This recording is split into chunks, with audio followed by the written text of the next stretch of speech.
is a new development just seconds ago. Attorney General Jeff Sessions is pushing back after President Trump went after him for using a, quote, Obama guy to investigate alleged surveillance abuses. In a statement, he said, quote, now, and this has just happened, we have initiated the appropriate process that will ensure complaints against this department will be fully and fairly acted upon if necessary. As long as I am the Attorney General, I will continue to discharge my duties in integrity and honor, and this department will continue to do its work in a fair and impartial manner according to the law and the Constitution, end quote. Power panel now. Leslie Marshall is a syndicated radio host and Fox News contributor, our Democrat here.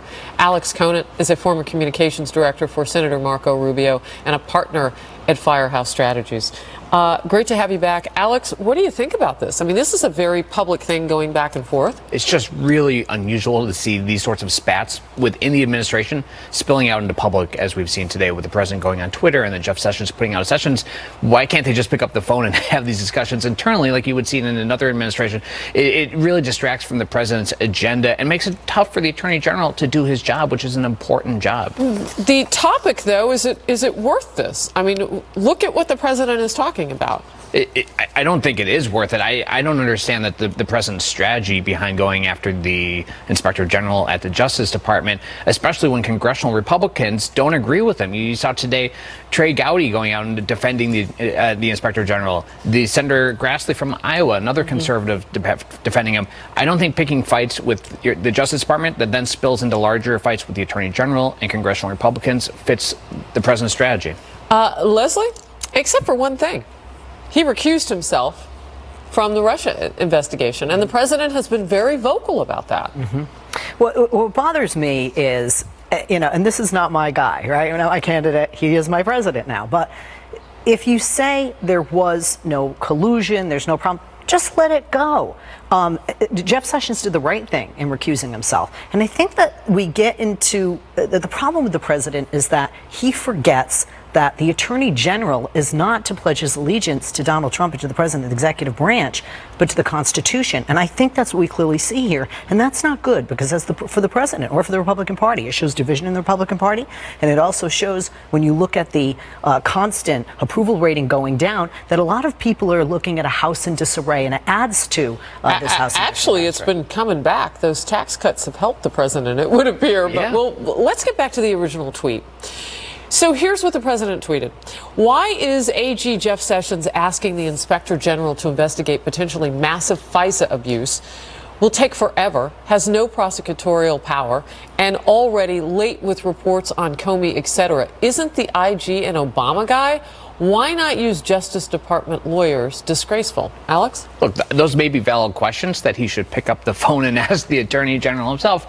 Why did you do it this way? Or ask the White House counsel, why did you do it this way? Asking those questions publicly only undermines the investigation that's happening at the Justice Department, which is an important investigation. Why the White House, why the president would want to undermine an important investigation, that makes no sense to me. So, when you look at the situation that the president, though, is talking about, do you feel that he has been listened to? Because sometimes this president will be vocal when he thinks he's not being heard. And I would say that most people feel that way. Well, clearly the president's frustrated from what happened a year ago when Jeff Sessions recused himself from the Russia investigation overall.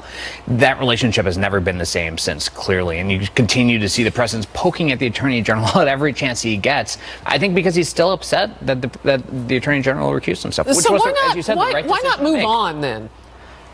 Look, I'm not Sarah Sanders. I don't have to answer that question.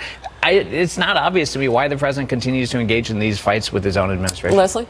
Well, I've said it before, and people, get angry with me. It's juvenile. It's I have a 9 and 10-year-old, and that's this behavior. You said third grade right off the air. This is what's going on, and it shouldn't be playing out on Twitter. You're right. He should pick up the phone, or like you said, I would agree with you there.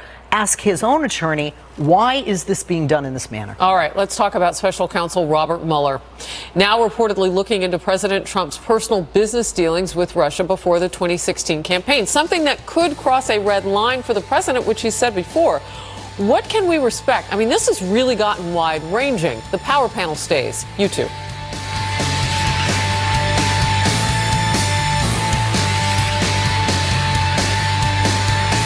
So some developments to tell you about in the special counsel's Russia investigation. CNN is now reporting Robert Mueller's team is looking into President Trump's personal business dealings with Russia before his presidential campaign. You'll recall during an interview with the New York Times in July of last year, the president was asked whether Mueller looking into his finances would be unrelated to Russia and whether that would cross a red line. Here's what the president said, quote, "I would say yeah. I would say yes. I think that's a violation," end quote. Later in that interview, the president was asked whether that would be a fireable offense. The president responding, quote, "I can't answer that question because I don't know. I don't think it's going to happen," end quote. We're back with our power panel now, Leslie Marshall, Alex Conant, and if others reporting, and now we're doing our own to try to shore this up as well is true, we're at that point. Yeah, it sounds like it. Look, Mueller has a broad mandate, but it does not include fishing. And if he's gone on a fishing expedition, have you told him that? Because there are people on. The Justice Department did when they gave him the assignment. Now, there's nothing wrong with asking questions per se, and if that's all he's doing is asking questions to fill in a fuller picture, that I suppose there's nothing wrong with that. So what crosses the line? If he indicts the president or the president's family for some sort of financial transactions that have nothing to do with the campaign or the 2016 elections, I think there's no question that the president would view that as crossing a red line, and it would create a real political crisis. Leslie? I agree with the latter part of what you said, but it's not fishing to ask questions. He's doing his job. Right. He's got Alex to be said, comprehensive. Well, if he's trying to build a case against the president and the family, specifically on this point, and it's not core to what he's looking into.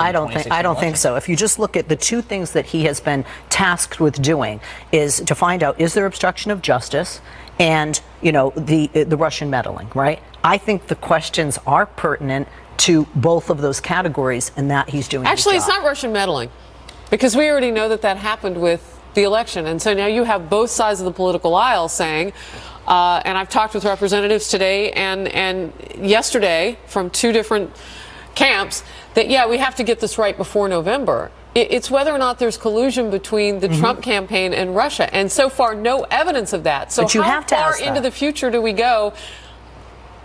What? You have to ask that. It's being asked by several investigations. But that is what his job to do, because you can't prove obstruction. Look, the bottom line is obstruction of justice. Most people would say if there was obstruction of justice, there had to be some kind of quid pro quo. And that would be when? Before the campaign, perhaps. And that would be what? Between businesses and Russia, between the Trump family and the businesses. So I think that although it may be, pushing the envelope, it's not crossing that line. Okay, so when the president says it is crossing the line, and that would it be a fireable offense? Well, it hasn't happened yet. Where does that leave him? What do you expect?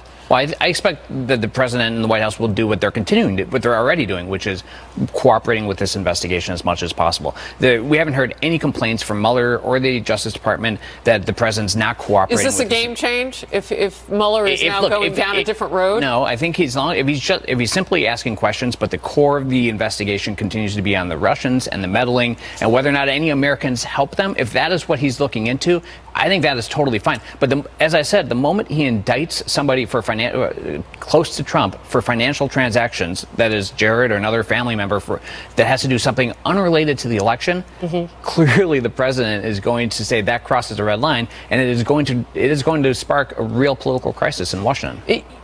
Are you at this point now? You saw the president's attorneys looking at whether or not he should sit down with Mueller. And I've heard you talk about this before. Are you still on the same position? Should he? I think he should. I think he should. Look, the president has actually been deposed many times in the past, and he's very comfortable talking under oath. I think it is in the White House's best interest to get all of the facts out. They should tell Mueller, but they should also tell the American people. That's an interesting point. Okay, so he's done well before. Democrats will say, oh, no, he's going to nick his finger on this. It's going to be bad. That's an interesting talking point. If you look at the facts, maybe a little bit of fantasy by Democrats. Well, honestly, I'm a Democrat. I want truth.